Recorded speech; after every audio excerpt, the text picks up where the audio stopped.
What's going on, man? Guess what we got? We finally got the picanha. Good old Moody's. So the picanha, my friends at Sous Vide Everything, when I say my friends, I mean they don't know me whatsoever, but Sous Vide Everything, those guys are always doing the picanha. They say they cook it for themselves once a month. So it's this piece, and I believe it's off the sirloin, the top sirloin.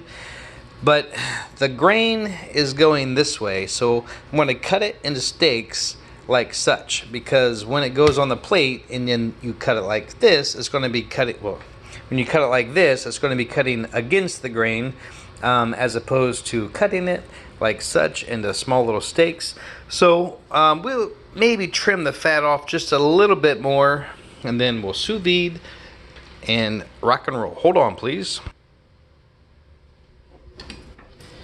So I'm just going to take some of this fat off, and like every video I've seen that they do the picanha, they'll say that the fat needs to, one, stay on, and two, you need to eat it with that fat. So the fat is extremely important in this. I'm going to sous vide 132.5 for probably 2.5 hours.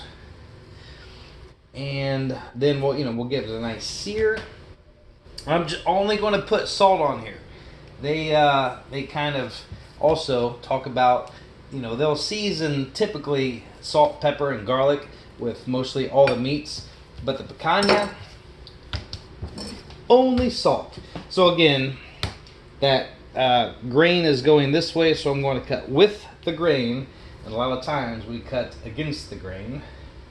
This size I'll probably cut into 3 pieces.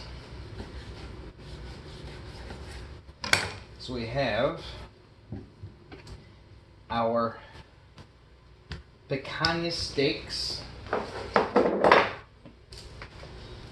Season this well with the salt. You got a little sea salt here. You can use, of course, whichever salt you want. And you can season it more too.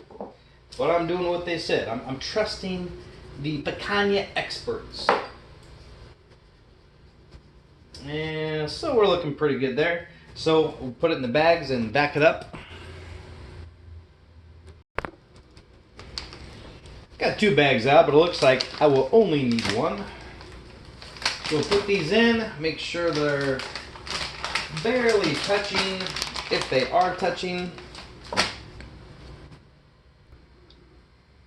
Then one thing that I said, when I saw this in culinary school, it was, their version, a little bit larger. But it's the, I want to call it cryovac, but it's not cryovac because that's the brand name, like Q-tip. So we put this on, and it's going to vacuum seal our picanha. So all we do is make sure the bag is, I'm not sure what that's called. The thing. Whoa. So I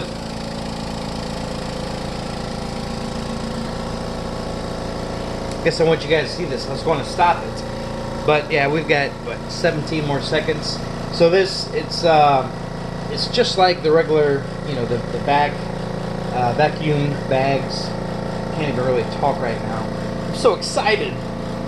So yeah, one of the best things with this, let me get you a little closer here.